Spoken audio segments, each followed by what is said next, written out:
Today I want to talk to you about Manufacturing Consent by Edward S. Herman and Noam Chomsky. I didn't know the first name, but don't let that discourage you. It's a very, very good book, very, very interesting. I think it falls short in a few categories, but overall it's super interesting because it gives you the historical facts for something that I've really felt my whole life. Do you find it weird that the news is sponsored by pharmaceutical ads and is rarely skeptical of pharmaceutical drugs?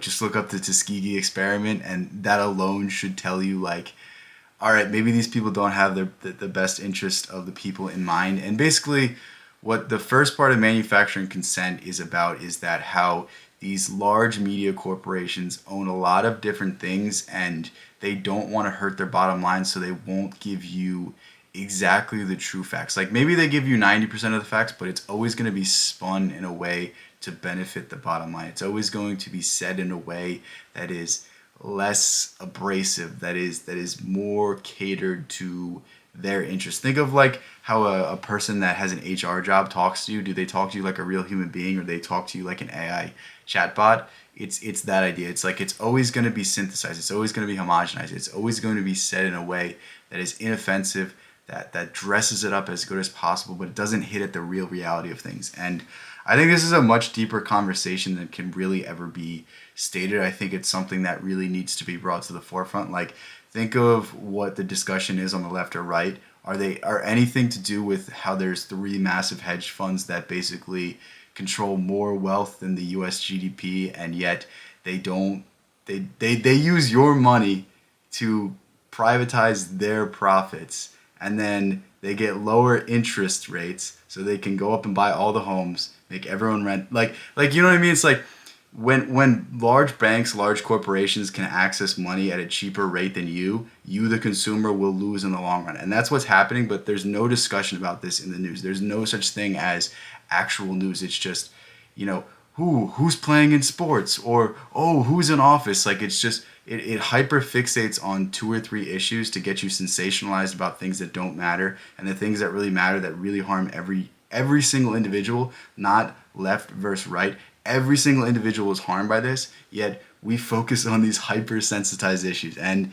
Chomsky really spends the rest of the book talking about the U.S. foreign policy and how foreign policy is influenced by the news, and how it harkens on certain points and neglects other points. And it goes into, the El Salvador elections versus the Guatemala and Nicaraguan elections, and basically how Nicaragua was much more fair than El Salvador, but basically because El Salvador was our ally and Nicaragua wasn't, we kind of didn't really cover the atrocities as much. It's the same thing as a Polish priest getting taken out versus I think it was El Salvadoran, or yeah, I can't remember exactly the country. I'm getting them mixed in my head, but like basically he was showing all these different examples of the media covering things differently based off of the relationships with these nations. And it's really, really crazy. And the last part of the book is devoted to Cambodia and Vietnam. I'm pretty sure most people at this stage hopefully are against the Vietnam War, and know about the Gulf of Tonkin, and basically how the United States issued a false flag to basically get into the war. But so few people even focus on this, and so few people even understand this, that it's like, it's really frustrating. But I think Manufacturing Consent is a very interesting book, and I don't think it goes far enough in some regards. I think it's, Chomsky is someone that was a professor at MIT for the longest time, and MIT is notorious for being the number one recruiter of CIA and FBI agents. And it's like, are you really saying something to be employed by a college that has those sorts of ties? Like, are you really saying something that crazy? Or like, if you were really speaking to the powers that be, if you were really saying something noteworthy and really changing minds and hearts, I think you'd be like Edward Snowden, or Julian Assange, or Giordano Bruno. But that's the one criticism that I would say. And also throughout the book, I'm reading it, and it's only talking strictly about Republicans. It seems it didn't seem like it was criticizing LBJ. It didn't seem like it was criticizing some of the things that were going on during JFK's reign. Some of the things about Carter. Like, it seemed to be a real focus on Reagan, and obviously Reagan is a very controversial figure when it comes to foreign policy. But unfortunately, I think it took a partisan lens in a sense, or at least that's what I observed from it. And again, I think it's a much deeper issue than left versus right. I think you see that both sides of the aisle were complicit in the Vietnam War. Both sides of the aisle were complicit in the Afghanistan War. Both sides of the aisle were complicit even today with the wars that are going on. And I think, this is the potential to be the most controversial video I ever make, but it's such a deeper issue. It's not left versus right. It's not, listen to this news, listen to this news. It's really that the news has a bottom line. The news has corporate interests that are skewing it in a certain way, and the news is basically controlling the narrative. And the only way to persist above this is to, one, not consume so much of the sensational stuff. Two, try to find more independent sources, more grassroots sources. Three, try to aggregate everything that you're reading. So, you know what? It's okay if you watch Fox News. But if you're going to watch Fox News, watch CNN as well. Because at the very least, you see what the other side is saying. At the very least, you understand that, you know what, maybe they lied to me here, maybe they lied to me here. And I think if we became more intelligent about how we consumed our news and we started to look for different sources and really do our own research. I know doing your own research is like a heretical thing to do today, but it's like, don't take people at their word.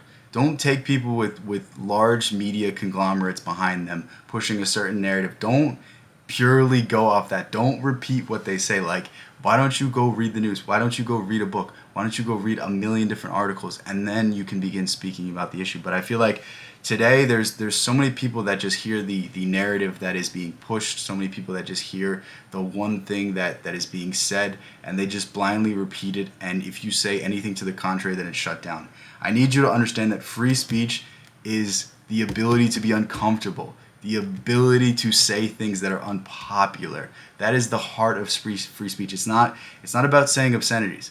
Most people online think free speech is about saying obscenities. No, that's not free speech. Free speech is the ability to be wrong, the ability to be a dissenting voice, the ability to be one person in the crowd and have your words protected. Because, the moment the other side has power, do you want your speech to be censored? And that is a big issue that I feel like most people don't understand when it comes to free speech. Even Chomsky himself has said some things that are very against free speech that I am very, like, it's really ironic how he said some things that, like, looking back, if he saw the full perspective, if he saw exactly what he was saying, if he had the power of hindsight. I know he's a 96-year-old man right now, but like, if he had the power of hindsight, I doubt he would say the same things he did, because it's really ironic. The guy writing Manufacturing Consent is being subservient to exactly the issue that he wrote about, whenever this book came out. But overall, I think it's a very interesting book. I think there's a lot in it. I think there's a lot of good that comes from this book, and I think it certainly gets you thinking. But I also want you to understand that Chomsky focused this purely on foreign policy, but I think the way the media markets to the American citizen is even more insidious. And there's, I don't remember what it's called, but there was some act that was basically passed during Obama, but basically it allowed the media to start putting political spins on it, to start lying, to start being less forthright with what they're saying. And I think it's really upsetting, and I think we see a big shift right now with media, and I think this is for the better, that more and more people are going to independent sources. And again, there's a lot of issues with independent sources. There's a lot of, corporate, backers with that stuff as well. There's a lot of, funny money and shady investments and all like that. There's no such thing as a perfect system. But I think if we decentralize the news, if it goes back to the earlier days where there was hundreds and hundreds and hundreds of sources, where there was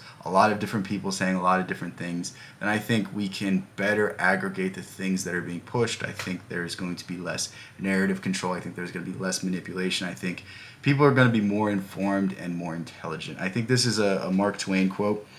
People who don't read the news are uninformed. People who read the news are misinformed.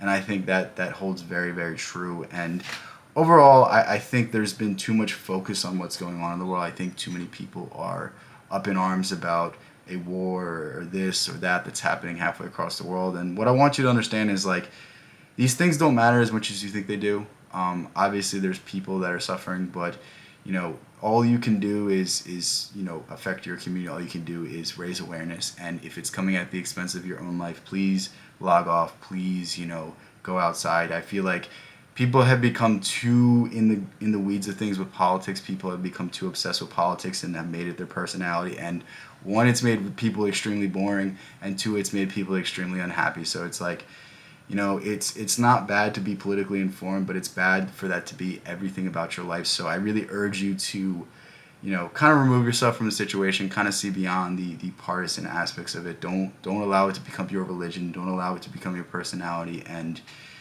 just sit back and be smart. Sit back and observe. Don't rush to conclusions. I hate to say it because I feel like the word's been co-opted, but do your own research, evaluate things for yourself, look at different sources, and that's really the only way forward. That's really the only way out of these things. And understand that whatever issue is being hyper fixated on national news, it's not the most important issue. I mean, we have to understand that there's large corporate interests that are, basically making money off the back of the working man, and I think there needs to be much more focus on that, and I think there needs to be much more investment into our own communities instead of these large multinational corporations that really don't care about you. And if we could start changing that, then we could start changing the world. But again, with that said, love you guys so much. Thank you guys so much. Peace out. I'll catch you in the next one.